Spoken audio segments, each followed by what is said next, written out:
First, though, let's talk to Josh Glancy, as I was saying, journalist from the Sunday Times, who interviewed this weekend, had a cracking read in the paper this week, an interview with a lesser-spotted Dominic Cummings, who apparently, wait for it, has some big plans for us all yet. Josh, thanks so much for coming on the show. What fettle is he keeping in? Is he still wearing that stupid hat? Definitely the beanie is still there. Oh, the God. largest noise cancelling headphones I think I've ever seen, and very much track bottoms and a fleece. God. His aesthetic is, I think he's doubled down, if anything, on his aesthetic. The uniform of the weirdo middle-aged dad, if ever there were one. I'm so iconoclastic. I wear a hat to Downing Street, put on a tie, put on a suit. That was always my view. What's he got to say? Well, I think Cummings is feeling rather encouraged by the way the world has moved in the last few months. He spent 20 years telling us that the administrative state is bloated and needs cutting to shreds. He's obviously, in some ways, pro the kind of more populist right-wing approach to politics. And so I think he sees events in America as the world moving his way. And I think he feels that there's probably an opportunity to channel some of that energy into British politics as well. And he would like to start a new party. Yeah, I mean, I think realistically he knows that he's not going to start a political party that's going to win an election. I think what he feels now is that there needs to be what he calls a third force in British politics. He's got this theory, basically, that in Silicon Valley and parts of America, what you've seen is a part of the elite, not all, say, do you know what, we're fed up with the order of business. We're fed up with the usual way of doing things. We're fed up with the Democrats, and we're going to back the Republicans and rip up the state and introduce a new system of government.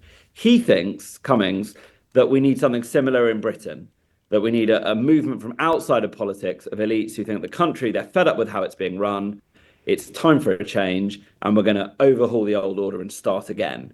So that's his theory of action, basically. I take it, therefore, that he is not remotely troubled by the fact that if he's admiring what Musk is doing so much, he's not troubled by the fact that what Musk is doing, by any definition, we're talking about him going in and sort of shaking things up. No, he's going in, seizing control of government departments, which is, let's put it this way, extra legal, and which, if Congress had any guts at the moment, would be trying to exert its authority over. I mean, for example, abolishing US AID is actually illegal. He can't do it. It's just that the Trump administration isn't interested in telling him that it's illegal.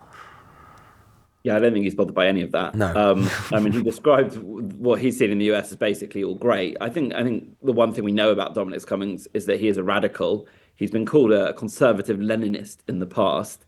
And I think he thinks that the only way you break the blob and you actually change government is by that kind of radicalism where you don't have time for niceties, you don't waste time with lawyers and mess about with convention. You just steamroller through it and really instill change. He's an admirer of Musk. There have been lots of rumours, of course, doing the rounds that he has got a direct line with Musk, a direct connection with him, and that perhaps indeed he may have even been supplying Musk with some of his material and interest in British politics, which has struck many people as unusually precise. You asked him about that, didn't you?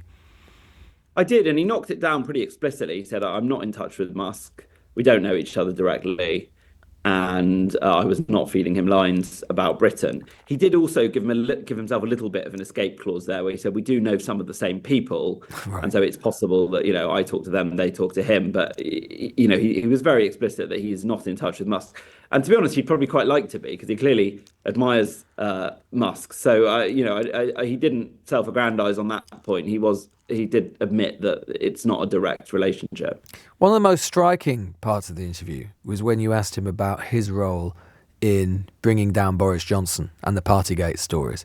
And for the first time, he accepted that he was responsible for those stories. Yeah, it was one of those funny moments where it was a very obvious question. And, Lewis, you watched Westminster pretty closely. You will have known that this was what the answer was. Most of us did.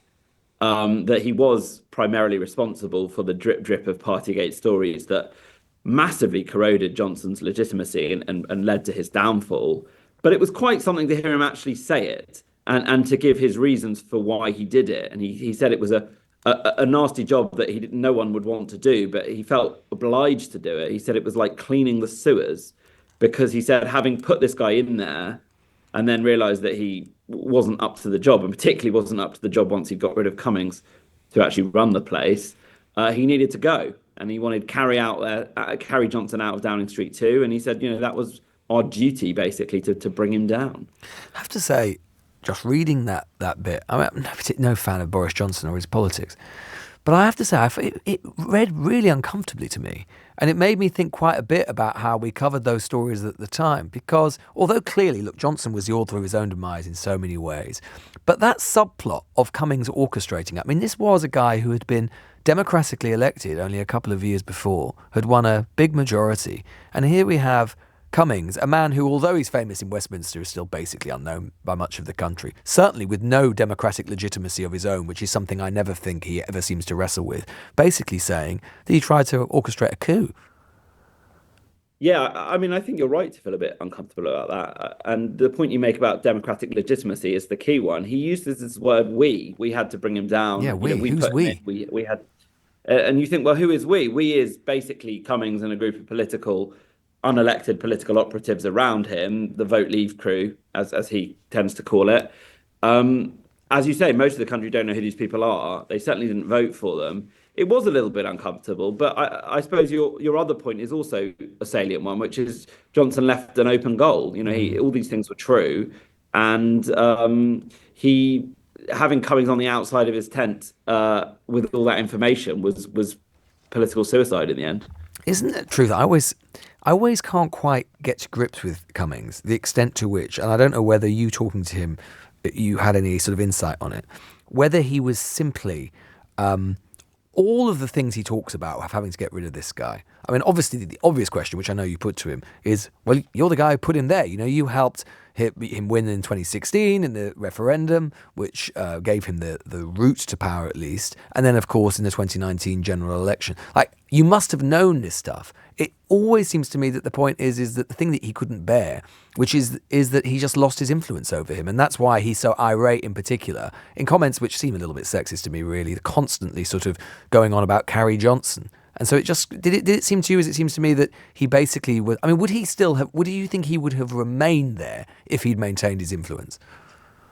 Yeah, ironically, he's I think probably guilty of something akin to cakeism, which is thinking that it's okay to put Boris Johnson in and then take him out again, and that there's no dissonance there. It reminds me a bit of the way he talks about Brexit, which is we had to do Brexit; it was essential for the country, but we botched it.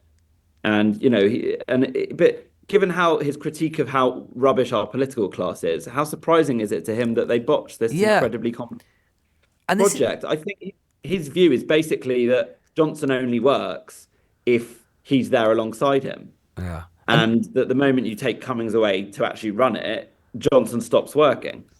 And this is the other thing I always think, and I don't know if you got into this with him at all, this is the other thing I think is kind of a bit sort of unsatisfactory about Cummings' worldview. He's treated as this kind of, sort of great intellectual force, and he certainly cultivates that view. I know he's talking to you about, spending time chronologically sort of putting together all of the achievement of Bismarck's life and all of this sort of thing. But in a way, his view of everything, it seems to me, is quite two-dimensional, which is basically he just thinks that the reason systems don't work, and he applies this to every single political problem he sees, is he's basically got two categories of people. He's got brilliant people, gifted people, perhaps not unlike himself, and then awful people, rubbish people, terrible people, people who are lazy or indolent or feckless or useless or stupid or whatever they happen to be. Surely the point is you need a slightly sort of deeper intellectual worldview about how political systems actually work, other than we have brilliant people or terrible people. Yeah, I agree. And he uses this phrase NPC a lot, which stands for non-player character. It's a popular piece of internet slang. But what it really means is, if you think about it, when you play a computer game, there's all these characters in it that aren't actually doing anything because you're in control. And he very derisively describes most cabinet ministers, most MPs as NPCs, non-player characters, which speaks exactly to your point. I think that I will be fair to him, I do think he is an incredibly erudite and brilliant man. I think he has a remarkable mind, but I don't think he's capable of a very acute diagnosis of what's wrong. And I think his diagnosis of the British state was quite prescient. And in fairness, you mentioned this in the piece. There are lots of, I was talking to a couple last week, there are lots of Labour spads in particular and Labour ministers who do say privately under their breath now that they think his diagnosis about Whitehall was more right than it was wrong. Exactly, and that was really the inspiration for doing the piece in the first place. But I think he's not the man to deliver on that diagnosis. He can't administer the cure. You know, he's had 3 spells in some form of power, with Michael Gove, with Boris Johnson, with Brexit, and he hasn't really.